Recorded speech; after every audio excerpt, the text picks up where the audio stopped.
Si esta medida la estuviera tomando cualquier otro gobierno, seguramente estaríamos teniendo al movimiento social, con toda la razón, movilizándose de manera masiva en las calles.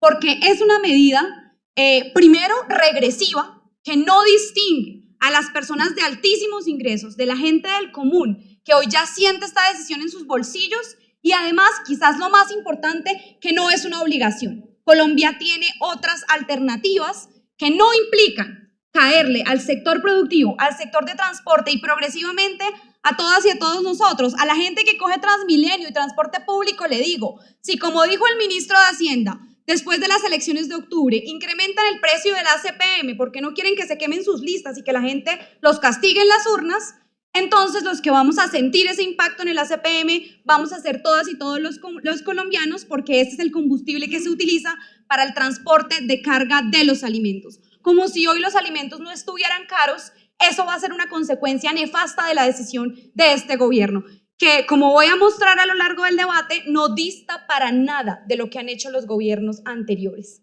En combustibles, el gobierno del presidente Petro traiciona el mandato social de cambio, hace lo mismo que han hecho los gobiernos anteriores y termina afectando el bolsillo de la gente del común. Y lo digo como una persona que votó por este gobierno en la segunda vuelta y que ha exigido que haya un cambio en la política en nuestro país. Empecemos. Hablemos de algo de lo que poco se ha hablado en el debate de la gasolina. No, que el gobierno anterior dejó una deuda infinita en el Fondo de Estabilización de Precios del Combustible. Oiga, señor presidente, ¿no le parece grave que nosotros amarremos el precio de un bien intermedio tan importante como los combustibles a un precio internacional? ¿Por qué es tan grave?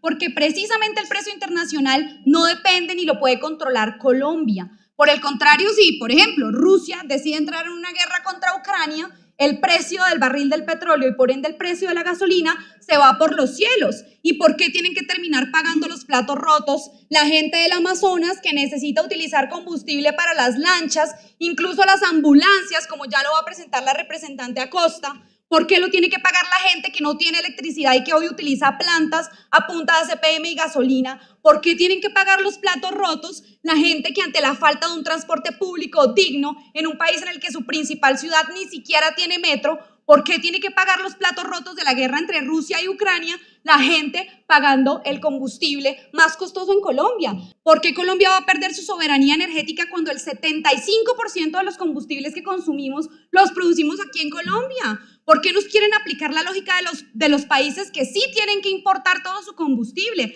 Aquí una representante un día dijo, no, antes agradezcan que el precio del galón de gasolina está súper barato, vean lo que nos están cobrando en Chile. Chile es un país importador neto de combustibles, no tiene las riquezas naturales que hoy tiene nuestro país si hablamos de petróleo.